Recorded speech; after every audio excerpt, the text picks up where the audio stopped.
You know, before the advent of the Age of the Enlightenment, most people didn't really have a concept in Europe of the idea of progress. For the most part, it was thought that each generation would come along and live the exact same way as the generation before. One of the things that the Enlightenment did in the 18th century was to give many people a sense that we could make things better for a future generation. Now, in order to make things better, we had to question the way we did things and have done things in the past. So government, religion, all these things, they all came under scrutiny. People started thinking about how we could improve these things. How can we think more logically about these things and create better churches, governments, etc. for the future generations so that younger people will grow up in a better society than the one we have.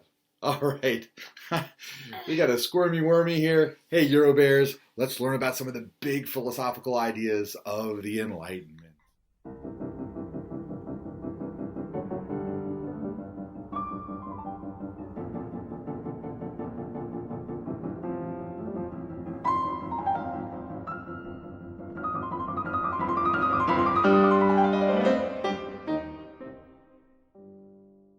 All right. Hey there, Eurobears. So in this recorded slideshow lecture, we are going to talk about the 18th century, the era of the Enlightenment, and specifically the philosophers of the Enlightenment.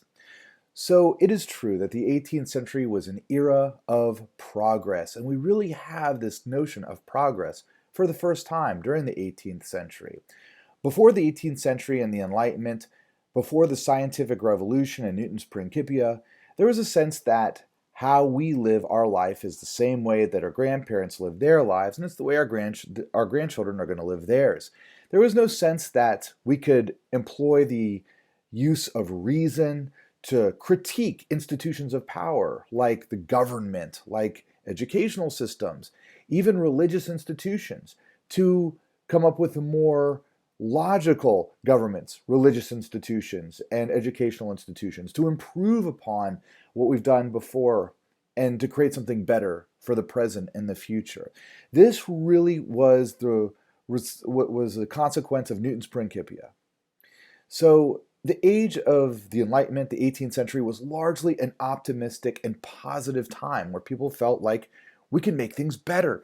Now, to make things better, we're also going to have to challenge traditional things and traditional authorities, like the church, educational systems, the government even. But we can improve upon these things. And maybe this is going to happen gradually, or maybe it's going to happen in a very radical, revolutionary way. So the 18th century, overwhelmingly a positive, optimistic time. Some of the artwork we'll talk about at a later time reflects this positive, optimistic, upbeat feeling of the 18th century. And we see that a little bit in this particular image here, which we'll learn more about later. Also, the music of the 18th century. The symphony is developing in the 18th century, and it is also a very positive, upbeat, happy, optimistic thing. But in this particular recorded slideshow lecture, we're going to focus on one element of the Enlightenment, and that is the philosophers of the Enlightenment. Now, as you look here at this particular slide, we have this particular term, philosophe. Philosophe is quite simply the French word for philosopher. But in the English-speaking language, a philosophe we tend to ascribe to the philosophers of the 18th century, many of whom were French. Certainly the era of the Enlightenment focused a lot on the salons in Paris. So, it was the era of the Enlightenment. What is enlightenment? What does it mean to be enlightened? So let me address this particular philosophe right here, who is not French. He came from Prussia, specifically the town of Königsberg, Prussia. He lived in the mid to late 18th century. He is a very difficult and complex difficult to understand and complex philosopher. His name was Immanuel Kant. He was a professor at the University of Berlin. He wrote many complex works regarding the limits to our rational thought. And he also came up with a very specific type of moral system. But we're not going to focus on that, for at least not right here, not right now. Instead, we're going to focus on how he defined enlightenment. So, enlightenment was a term that was used at the time. We can contrast this to the Renaissance. The word Renaissance didn't develop until the 19th century. So if we could travel back in time to Florence in the 1470s and ask Lorenzo de' Medici what it feels like to live during the Renaissance, he wouldn't know what you were talking about. But if we could go back in time to the 1770s and meet Immanuel Kant in Prussia and say, hey, how does it feel to live during the Enlightenment? He would know exactly what you were talking about and would have a very specific response. So, to introduce Immanuel Kant and his big idea of explaining the Enlightenment, let's learn a little bit more about the culture of the 18th century. A very popular thing in the 18th century were essay contests. Essay contests were very popular. Essay contests probably aren't so popular in the 21st century because times and technology have changed. But in the 18th century, one of the chief forms of entertainment was reading. Books, magazines, newspapers. We had a great print culture in the 18th century. And one of the ways in which you could become famous in a day and age before having YouTube stars is that you could be a successful essay writer and win an essay contest. So in Berlin, the capital of Prussia, there was a newspaper. This newspaper was called the Berliner Monatsschrift, the Berliner Monthly. And they posed a question, a prompt. And the prompt was, and here it is in German, Was ist Aufklärung? Translated into English, what is enlightenment? And that was it. That was a very open-ended question. What is enlightenment? And Immanuel Kant wrote an essay in response to it and becomes one of the principal works of the late 18th century Enlightenment. He says that enlightenment can be defined in Latin as sapere aude, dare to know. Immanuel Kant clarifies that throughout the history of humanity, we have been like children and our parents have taken care of us. But the time has come to become young adults, to learn on our own and to be free.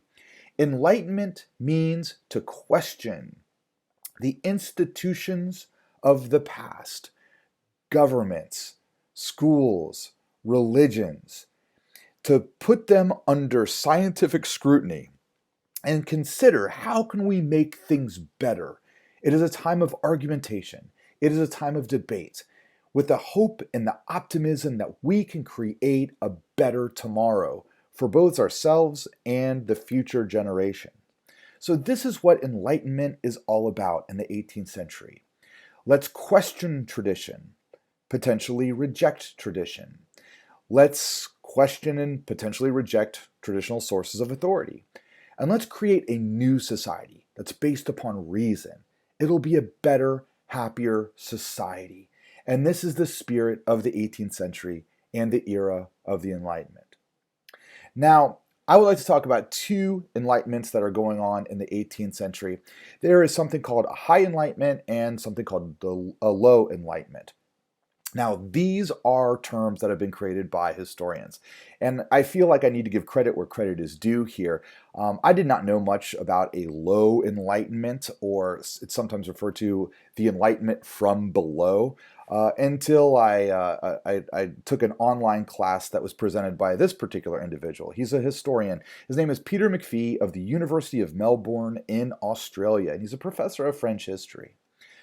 So I don't get to talk about too many Australian historians in any of my classes, but here's a great one, Peter McPhee. He's written several books on Enlightenment culture, the French Revolution, and he wrote a biography of the French revolutionary Robespierre. Anyways, he describes that there were two different enlightenments going on. And when we think of the Enlightenment as I teach it and how most teachers teach what the Enlightenment was, what we're really talking about is a high enlightenment.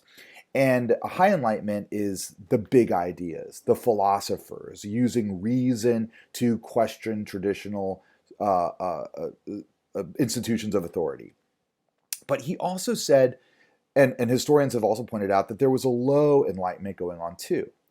Now, both of these enlightenments have to do with the culture of print, the idea that a lot of people are reading. It's just that some people are reading different things than other people. And very few people are reading big philosophical books. Not a lot of people in Europe are reading Immanuel Kant. Rousseau was a very popular writer, but still, it's still only a minority of the population that's reading Rousseau or Diderot or David Hume or Adam Smith or any of these great 18th century thinkers. But with the advent of moral literacy, more and more people want to read, and people who aren't interested in these highfalutin philosophical ideas. And this serves as the basis for the Low Enlightenment. Now, I'd like to compare this to the 21st century. I believe what was happening in the 18th century is very similar to the 21st century, because we don't have a print culture, but we have an incredible internet culture that's happening right now. You have at your access this incredible wealth of information, incredible wealth of knowledge. You could teach yourself absolutely anything, I think, with the internet. There's so much stuff out there. But we know that people aren't going on the internet to really, just educate themselves and improve their minds, and they're looking at other stuff. And so I encourage you to think about right now, what do most of the people look at when they go online? What are they looking at? And of course, they're looking at probably some cheap forms of entertainment. And this is what was happening in the 18th century too. Of all the new works that were in print, some of the best-selling stuff was satire of the French government. This would be specifically in France. Satire of the French government, so comedy mocking the French government, and pornography. So these kind of mocking of the government and pornographic literature, this made up the Low Enlightenment. Now, these things are both sort of naughty and bad, and most of these works are going to be censored, but they still inspire people to question authority. So the High Enlightenment, there were all these books that came out, and some of which get banned in France because they're considered to be subversive, either to the church, such as The System of Nature, written by an atheist by the name of Baron d'Holbach, and in which he pretty much questions the existence of God and talks about how nature is a system unto itself, and we don't need God to explain anything in nature. So he's an atheist scientist in the 18th century. We also have books that get banned because they question the traditional hierarchy of government, the traditional structure of government. An example of this would be JeanJacques Rousseau's The Social Contract. But there was also the Low Enlightenment, and there were a wide variety of books that got banned, and here's just a few of them. So you've got illustrated pornographic books like Venus in the Cloister and The Nun in the Nightshirt, and then you have all these other books. I don't really feel like listing or naming them. Here they are, but they're obviously scandalous, naughty books that people are reading. So we've got the High Enlightenment, we've got the Low Enlightenment, and just be aware that both of these things exist. And they'll come back into play when we talk about the French Revolution and how they inspire anger and how both the High and the Low Enlightenment inspire anger in the people, specifically in France, toward their government. All right, so now let me begin the process of talking about the High Enlightenment and some of the very important philosophers of the High Enlightenment. Here's our first guy. His name is Denis Diderot. Denis Diderot is a French writer who's most famous for spending over 2 decades of his life compiling articles about almost everything that he can and creating the world's first multi-volume encyclopedia. The Encyclopedia was considered an incredible work of the Enlightenment because it enabled individuals to teach themselves. You didn't need an authority to teach you. If you're going to be taught at this point in time in history, you were either an aristocrat who had a personal tutor, or you were educated by some religious organization. Both of these are going to have biases, and the encyclopedia really has no bias. It simply provides you with information. Now that oversimplifies it. The encyclopedia was a lot more complicated than that.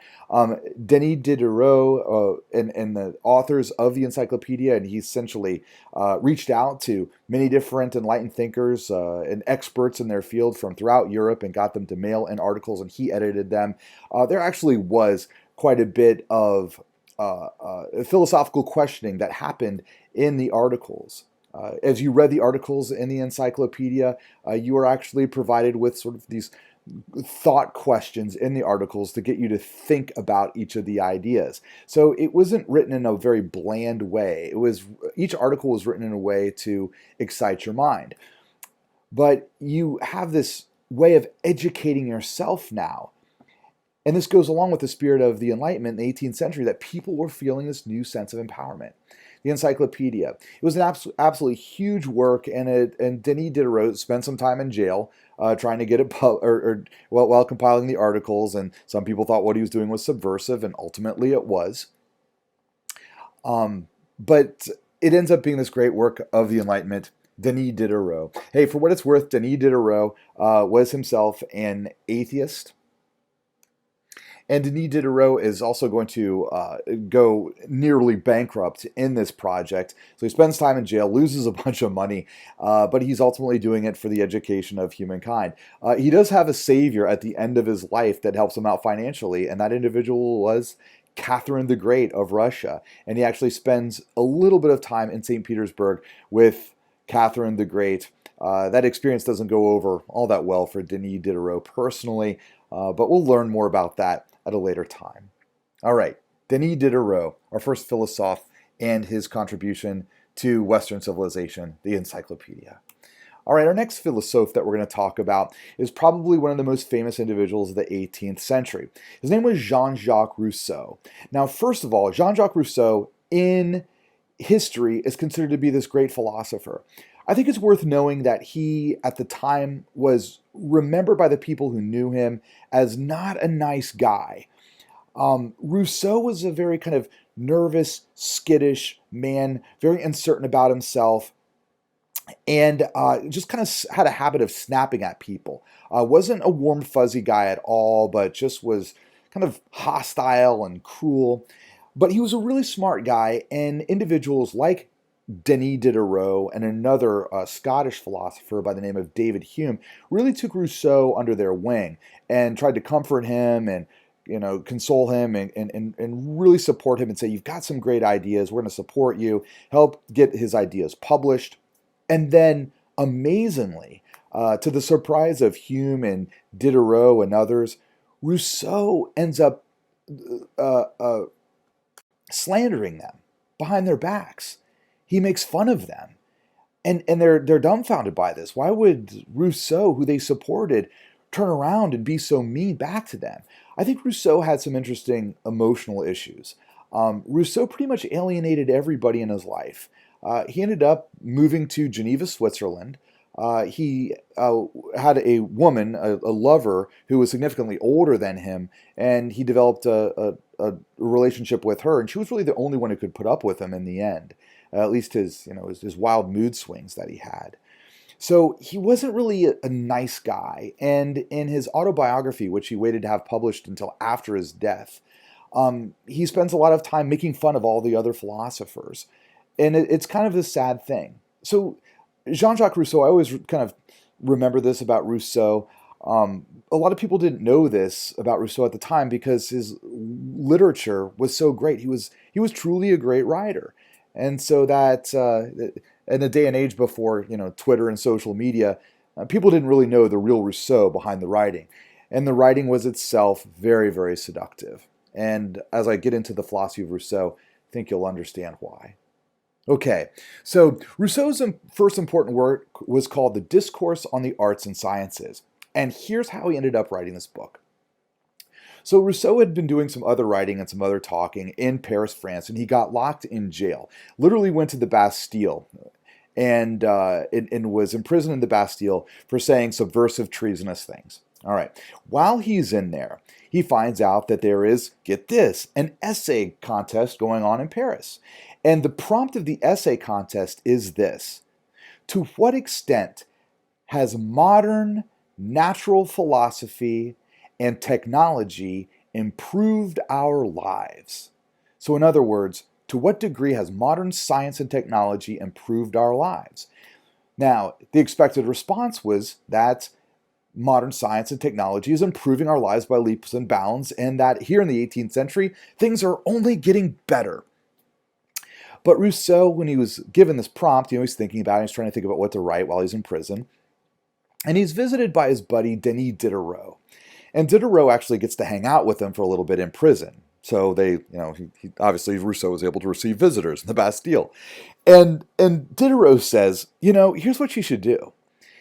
You should take this prompt, which, and everybody's going to try to articulate how life is getting better with better science and technology. And hey, Rousseau, why don't you say this? Instead of saying that these things are making our lives better, why don't you just argue for fun that they're making our lives worse?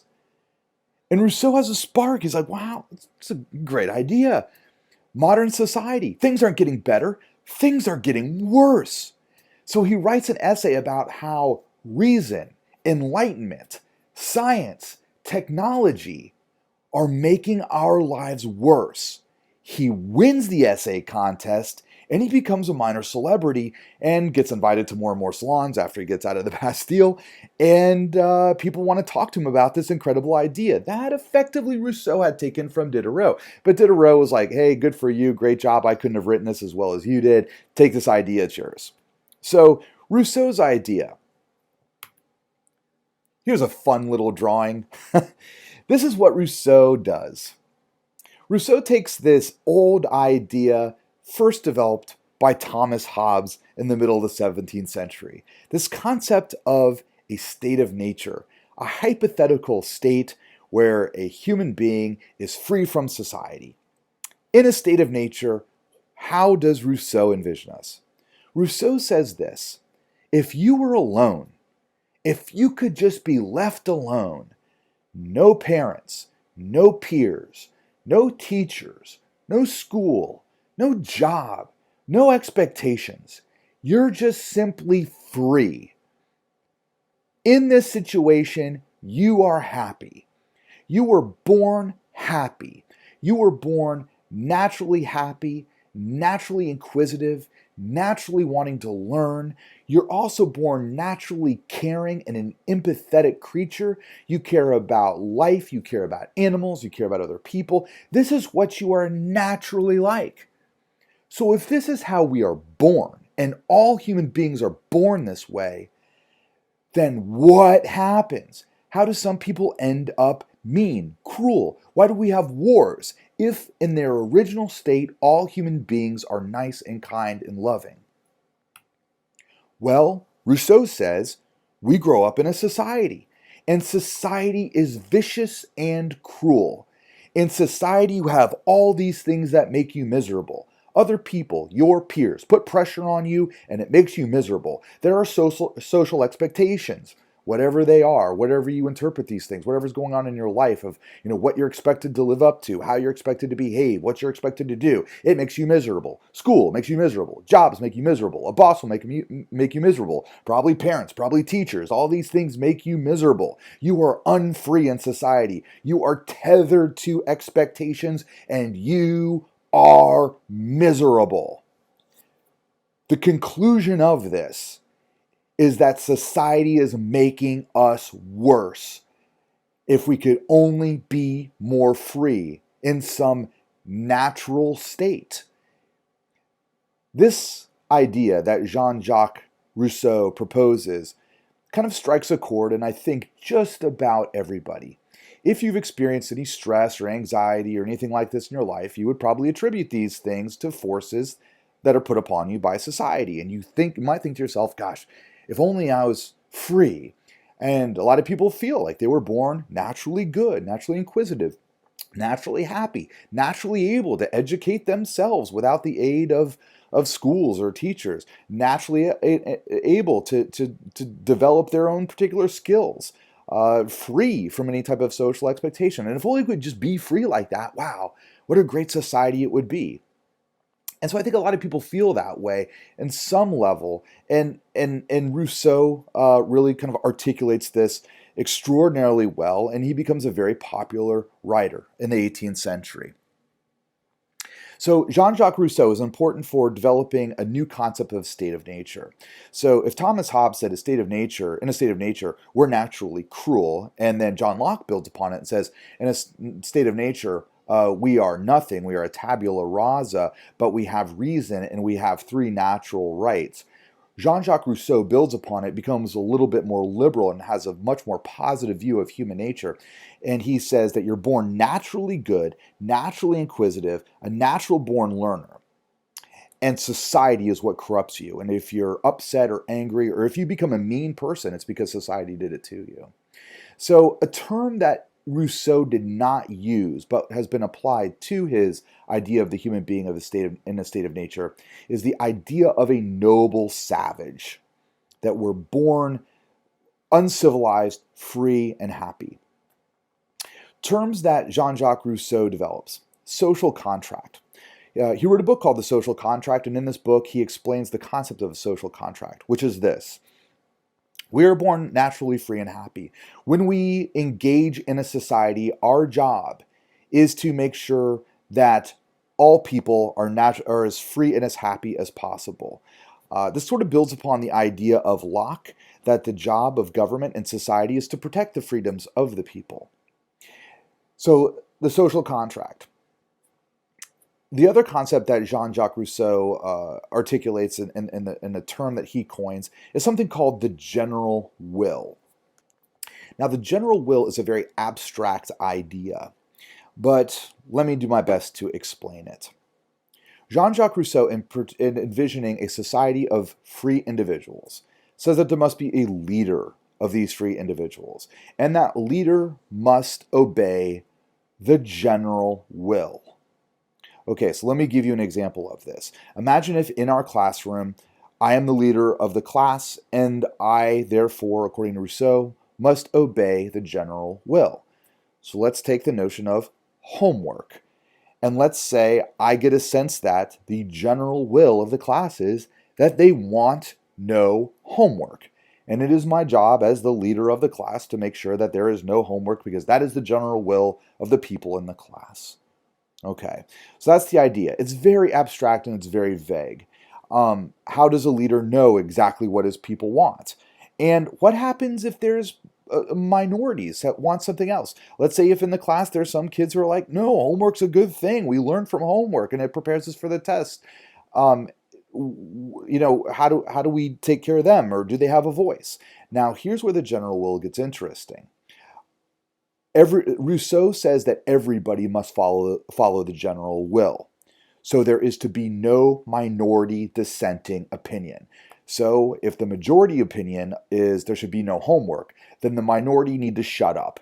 They need to go along with the general will. So it's not really about individual rights. It's individuals going with the masses.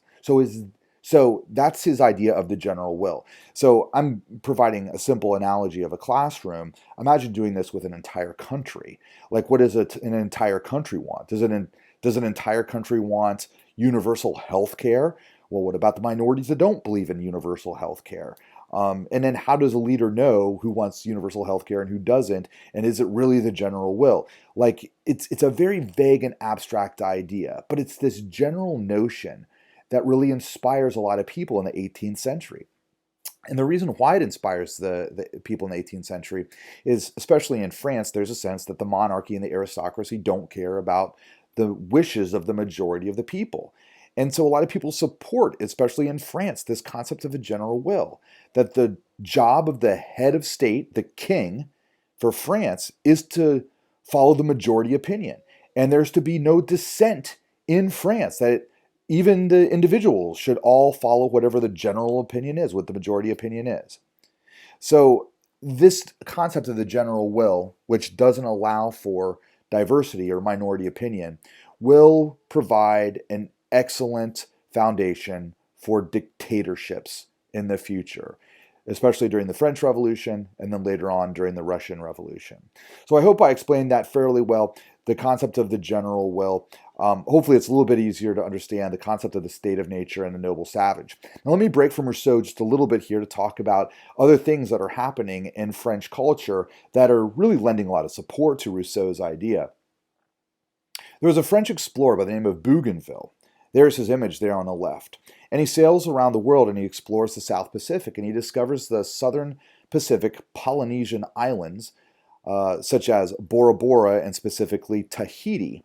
And when he gets to Tahiti, he has a great deal of difficulty maintaining discipline among his men. These men who are, his boat is filled with only men, and they've been at sea for months now. And when they get to Tahiti, they experience something very distracting, which was naked women who were all but throwing themselves at these French men. And so what these French people experience is this completely non-Christian, non-European civilization where people are walking around naked, without any system of government, without any educational system, without any, so far as they can see, church, no written language, and they're totally happy. And they go back to France, and Bougainville, he reports what happened in Tahiti. The men definitely report what happened in Tahiti, and it becomes this very kind of interesting topic of conversation. There's these people. They live in the South Pacific. They have no system of organized government. They have no police force. They have no army. They're naked. They have no language. They have no written language. And they're very open with their sexuality, and they seem and everything seems to be fine and good. And so it makes people question, is our European civilization the best civilization? And people look to Rousseau and his ideas, and they feel like, well, maybe Rousseau's right. Maybe civilization isn't getting better. Maybe our civilization is worse, and we should go back to this more natural, primitive state. Hey, but by the way, one of the things that isn't reported by Bougainville is the fact that the Tahitians also practice human sacrifice.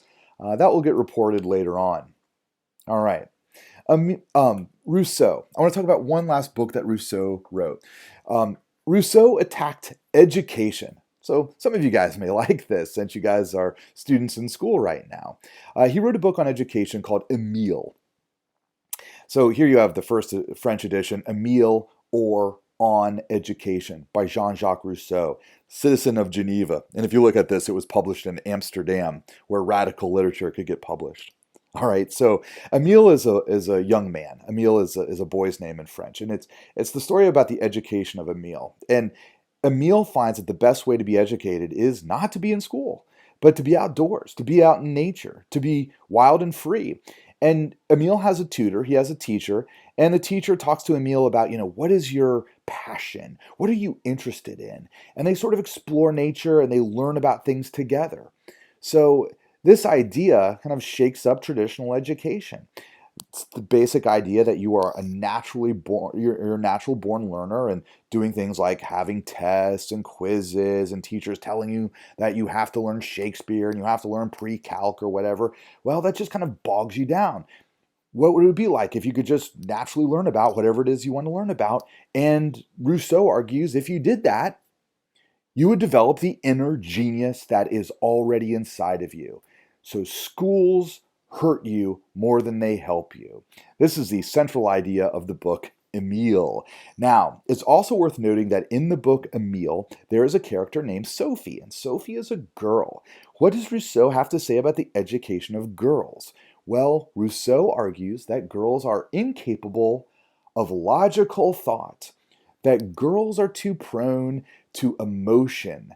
So therefore, the role of females is to provide emotional support to us males, that girls are to, be nice to us, to help us out, to essentially stroke our egos so that we guys feel good about ourselves.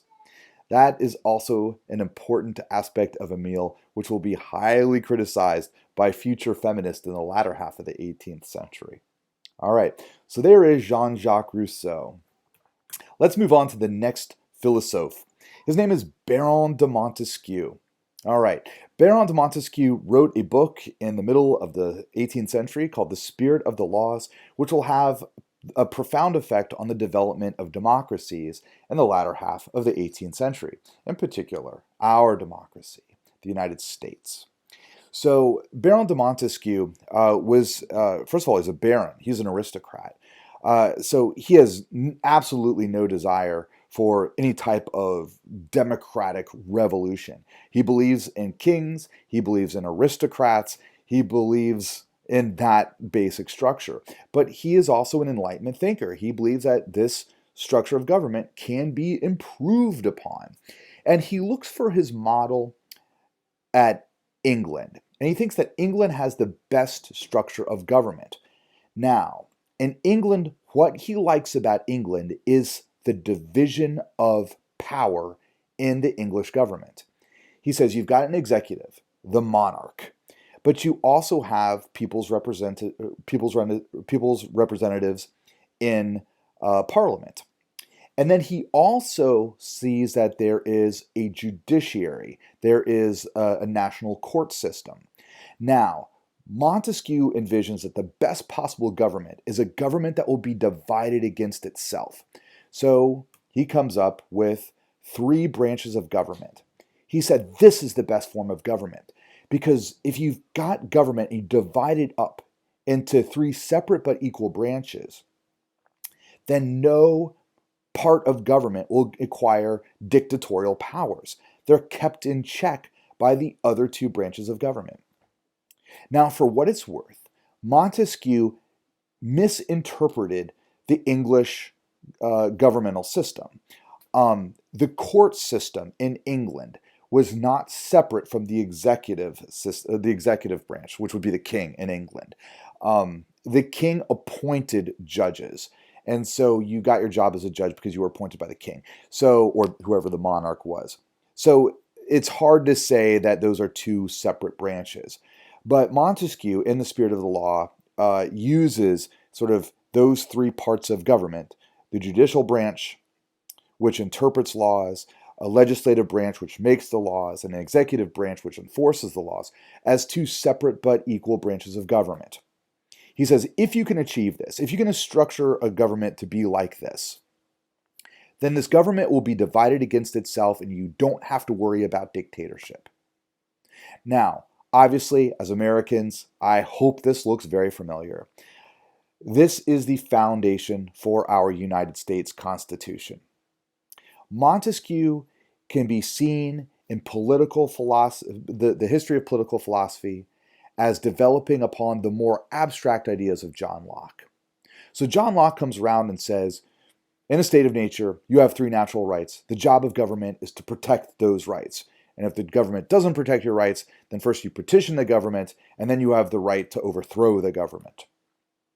This is wonderful and very inspirational, but it doesn't really give us a clear idea for how we actually set up a government. Montesquieu gives us a blueprint for how to actually structure a government, how to actually create a democracy which is lasting and which works. So in our own country's history, John Locke was the inspiration for our Declaration of Independence, in which we kind of laid forth our principles about what it means to be an American. But the Declaration of Independence, not unlike John Locke's 2 treatises on government, is abstract and very philosophical and filled with idealistic principles. When we actually had to kind of create a lasting government and we had a constitutional convention to come up with a constitution in 1787, 1788, we relied upon Montesquieu because Montesquieu is practical. Montesquieu provides us with an actual blueprint. Here's how you set up a government.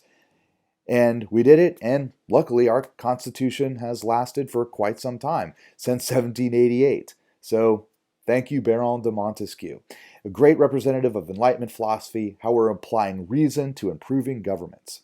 All right, how about using reason to improve financial systems? Here we have Adam Smith. Adam Smith was a part of the Scottish Enlightenment and he came from Edinburgh, Scotland. And he was interested in some of the events that were happening in Paris. There was a group called the Physiocrats down there in Paris, who were trying to come up with a new economic system that would be better than the traditional mercantilist system. So Adam Smith traveled from Edinburgh, Scotland down to Paris, France, spent a lot of time in salons interacting with the Physiocrats. The product of his philosophizing in Paris about a new economic system would be his book, The Wealth of Nations, that was published in the very important year of 1776. It's kind of an amazing coincidence that the United States of America declared its independence on July 4th, 1776. And that exact same year, first of all, Edward Gibbon produced or published his book, The Decline and Fall of the Roman Empire, and Adam Smith published The Wealth of Nations, which of course contains the foundations for the philosophy of the economic system of capitalism upon which our country is based. So Adam Smith, he comes up with a new economic system that was called the laissez-faire economic system. It's not called capitalism until the middle of the 19th century, and it was actually Karl Marx who first called it capitalism, which is kind of coincidental because Karl Marx is the founder of communism, and it was him that called laissez-faire economic system capitalism. But anyways, we call it capitalism today. So the laissez-faire economic system, the idea of Adam Smith was this. What's the economics of freedom? He really wanted to explore what the economics of freedom was. So if you just turned everybody loose and you said, all right, make money however you want to make money, buy, sell, and trade, whatever you want to buy, sell, and trade without any restrictions, what would happen? And Adam Smith believed that you would have natural laws of economics, and these would be the natural laws of supply and demand. So he said it's just naturally going to happen. If people, don't have anything to eat, then they're going to get hungry and they're going to want food, and this will be a demand. And somebody will say, well, I can satisfy this demand. I'll grow fruits and vegetables and be a farmer, or I'll raise cattle or other animals that I can butcher and sell, and I can make money. So there will be a natural supply that will arise to satisfy this demand. And the economy will grow as people want stuff or need stuff, and other people, called entrepreneurs, arise to sell stuff to the people who want it. Now, this is a very general description of Adam Smith's concept of laissez-faire economics, but it's kind of central to the Enlightenment, this idea of, hey, what if you just, everybody was free to do whatever they want, buy, sell, and make whatever it is that you want. And what he finds is that there'll be a natural law, there'll be a natural development of demands, of needs and wants, and people who rise up to make money by selling things to the people who need and want stuff. All right, I'm sorry. I'm doing my best to try to describe this in a very general way that hopefully makes sense. It's obviously a lot more complicated than that, and I'm having trouble summarizing it. But what Adam Smith envisions is the wealthiest nations are going to be the ones that do this. So a mercantilist system is what we call a zero-sum system. The mercantilist system, the idea behind it is that there's a limited amount of wealth in this world, and wealth is measured by gold and silver. And quite simply, the countries that have the most gold and silver are the wealthiest countries. And the way to acquire more gold and silver is to sell or to export more than you import. So therefore, you'll have more wealth. Adam Smith just throws this out. It's a paradigm he doesn't even use. He says, let's not even think about that. He's like, let's just turn people free. Buy, sell, and make whatever it is you want to buy, sell, and make. But of course, you're only going to buy, or you're only going to sell and make stuff if there's a market for these things. So for example, let's say I want to be a poet. I want to write poetry. Well, I'm going to write poetry, but it's not going to be very good. Nobody's going to buy it. And so I'm going to go broke and be poor if I'm a poet. So I'm like, well, if I'm going to make money, I gotta do something that people, or have to make something and be able to sell something that people actually want. Okay, so what skills do I have? Well, it's not poetry, but I know a little something about computers. I took a computer programming class. Oh, well, okay, so I can program computers. Is there a market for that? You bet. So I can get hired to program computers and I can actually make money. So this is what happens in a capitalist society. In order to survive, you have to do something. You have to provide a good or a service to society that society wants. You provide it for society, and guess what? Society, individuals in society, they pay you for it. And it's a win-win. You get money by providing a service, and society wins by receiving the service. So it's a good thing, and it cultivates new innovative things. So you can have the arrival of people like Thomas Edison, who can say, you know what? I know what people want. They don't even know that they want it yet. They want recorded music. They want electric lights in their home, and they want movies. And I'm Thomas Edison, and I'm a technological genius, and I can invent these things and sell it and create a market for these things. And I can improve society. I can give you something that you want. Some over 100 years later, here comes Steve Jobs, and he looks at the people and is like, you don't know what you want, but I know what you want. And that's smartphones. And so I'm going to invent a smartphone. You guys all love it. And because I live in this capitalist society where I want to make money, I can invent something and sell it to you, and you're going to buy it. And we're going to have innovative things developing in society, in a capitalist society. This nation is getting wealthier because we have the freedom to buy, sell, and make whatever it is we want to buy, sell, and make. And of course, there are these laws of supply and demand that guide these things. All right, so there's Adam Smith. I did my very best to summarize Adam Smith for you. If I didn't do a good job with this, hopefully I can clarify it more in class. All right, let's get to an even more complex philosophe of the Enlightenment. And this is another, just like Adam Smith, this is another man who traveled from Edinburgh, Scotland, all the way down to Paris, France. He was not an economist, though. David Hume was an empirical, skeptical philosopher. David Hume is a very interesting guy. Personally, David Hume was remembered for being one of the jolliest, happiest men who has ever lived. People loved him. When he did finally make it to Paris, he was beloved in all the salons. He was extraordinarily smart about a wide variety of things, and he was such a nice, kind man. Hume was the last person to lose faith in Rousseau. Most people saw Rousseau was just a jerk and abandoned him. David Hume was the last person to do so. He really tried to be nice to Rousseau to the very, very end. David Hume was an eminently likable guy.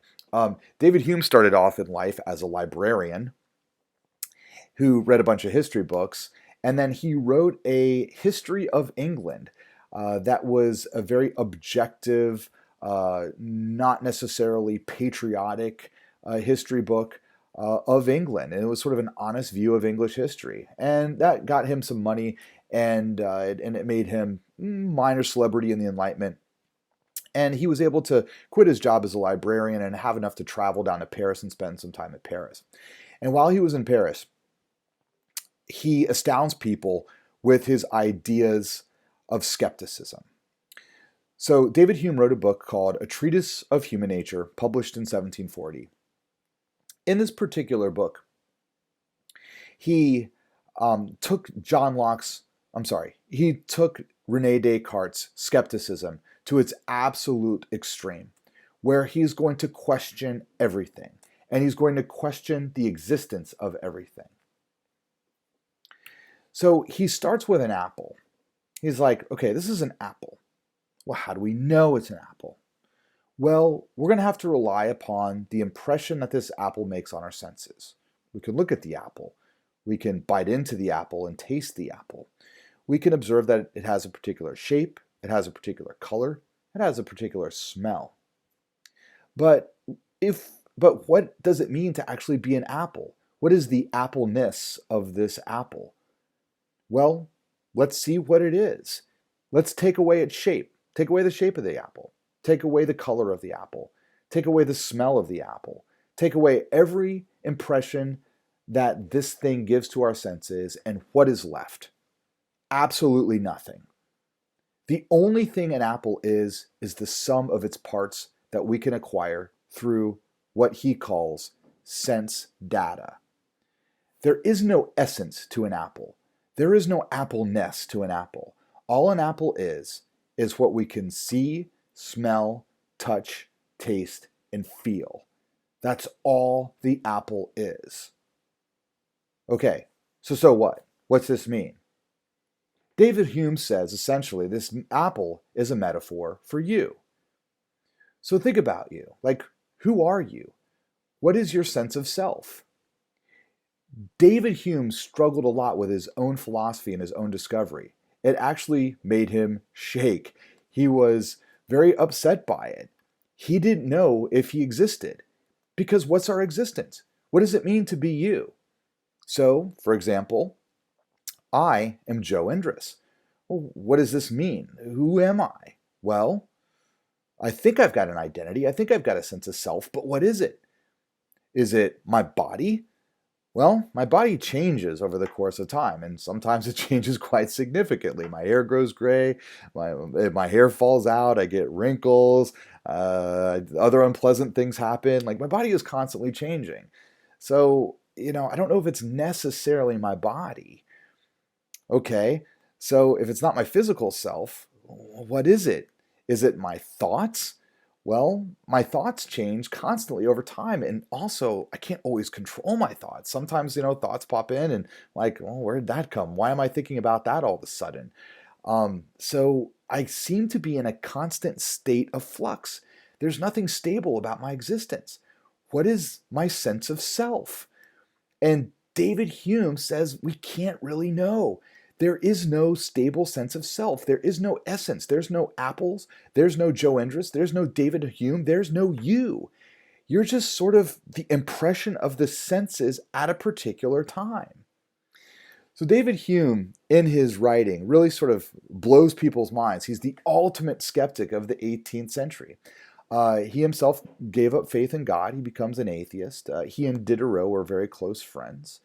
And as nice and as happy as a guy as he was, he actually has this really unsettling philosophy that really nothing exists except for what we can sense at a particular moment in time. So this is David Hume. The last individual I want to talk about isn't necessarily a philosophe, and he himself actually distrusted, I think, all the philosophers. He comes from a completely different tradition, but he's very much worth talking about in the 18th century. This is John Wesley. John Wesley was an Englishman, and he was an Anglican. But he will create a splinter group of religious group off of the Anglicans that are called the Methodists. And by the time we get to the latter half of the 18th century, the Methodists are their own independent religious organization. John Wesley's life is very, very interesting. John Wesley, when he went to seminary school in Oxford, he was a just passionate religious zealot. He became an ascetic. He tried to have his mind control his body. He tried to give up food and water for periods of a time. He really tried to discipline himself in a way that made some of the administrators of the school feel rather uncomfortable with him. Now, the structure of the Anglican Church, let us remember, was this. The Anglican Church was the church of the aristocracy. If you wanted a good job in 18th century England, become a minister for the Anglican Church. All you have to do is follow the Book of Common Prayer, deliver the services, the sermons, you do weddings, you do funerals, you console people when they're grieving, and you just sort of do what you're told to do. You're not supposed to shake up the system. You're not supposed to do anything radical. And as a minister in the Anglican Church, you have a fairly good life. You're allowed to marry, you get provided with a home, and your salary is paid for by the royal government. So Wesley comes along, and he gets upset by the fact that there are poor people in England that nobody really seems to care about. John Wesley was a very, very passionate Christian who really tried to model himself after Jesus. And so he kind of, like Jesus, went to hang out with the dregs of society, the poor people, the other people that the rest of the church really didn't concern themselves too much with. He was such a radical that the Anglicans decided to do what they do with all of the young radicals that sort of want to do different, innovative things. They're like, they sent them to the American colonies.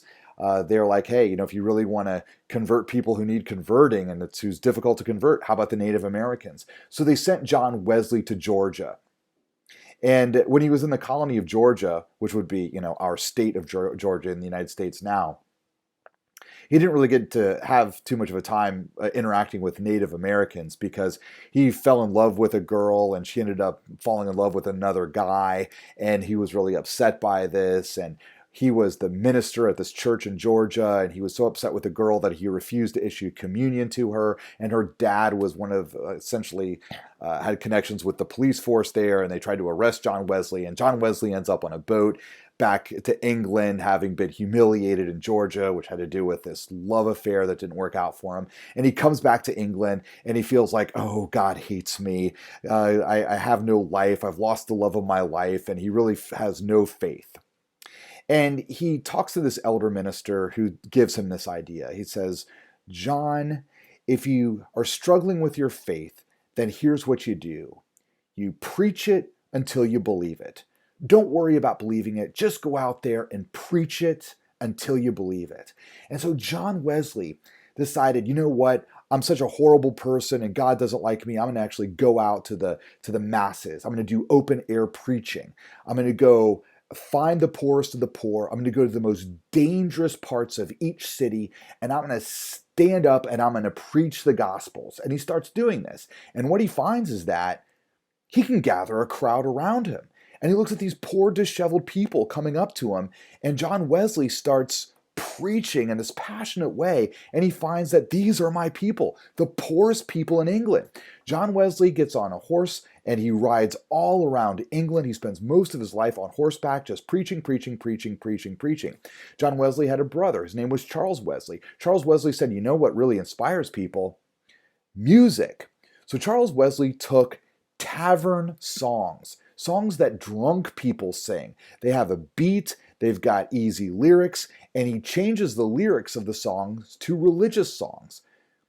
And he gives them to John Wesley, and John Wesley, starts singing these songs, and they're tunes that everybody, especially the poor parts of town, know. And next thing you know, people are clapping, people are singing, and you've got this great revivalry going on with John Wesley. And so John Wesley starts doing this open air preaching. The Anglican Church is like, oh my goodness, who is this young man? He's doing things in this very unconventional way. John Wesley arrives on the scene in a perfect time in English history because the Industrial Revolution is starting to develop. There's more and more people who are poor, who are working in coal mines. They literally can't afford to dress themselves in the proper attire to actually go into an Anglican church. So John Wesley says, you can come to me, I'll preach to you, and I will give you a method by which you can live your life. People made fun of him because of this, and they said, oh, those are those people, those Methodists. But the term stuck, and it actually ends up becoming its own religion, which is a splinter group off of the Anglican Church. John Wesley never made it in the American colonies, but some of his other followers did. And here in the American colonies, before we're the United States, when we have our revolution, we're starting to split off from England, and we're splitting off, therefore, from the Anglican Church. The Methodists become very, very popular here. It is particularly popular on the frontier, especially in areas like Ohio, where you had farmers, there's not much of a city. There's no really big church. You could have a Methodist organization where you had a method of living. And really, religion was based not just upon knowing the Bible and knowing theology, but feeling the religion, because that's what John Wesley provided, was feeling with his incredible revivals. My favorite story of a Wesleyan revival is this. John Wesley believed that one of the great ways to commune with God was to have an all-night prayer session. So from dusk until dawn, people would gather together in a room and engage in quiet, sustained prayer. So you didn't sleep, you stayed up all night, and all you did was pray. And according to Wesley, at one point in time, in the middle of the night, spontaneously, out of nowhere, everybody broke out into song, and they all started singing the exact same song at the exact same time. And for John Wesley, this was proof of the existence of God and the importance of what they were doing. And for him, it was proof that to really be a believer in Christianity, it can't be something that it can't be just a theological system of beliefs. It has to be something that you can feel. And these outdoor revivals, this wild preaching style, and this music that his brother wrote really kind of, was the foundation for Methodism. And so Methodism, very popular here in the United States, very popular here in Ohio especially. If you ever come across anything that is Wesleyan, like for example, Ohio Wesleyan University in Delaware, Ohio, that means that it is Methodist. All right.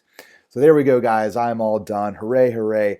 This Enlightenment thought is a central cause of late 18th century democratic revolutions. All these new ways of thinking are a cause, not the only cause, but a cause for the democratic revolutions that will happen in France and in the American colonies in the latter half of the 18th century. And that's it. Some big ideas here from some incredible thinkers of the 18th century. That's it. I will see you in class.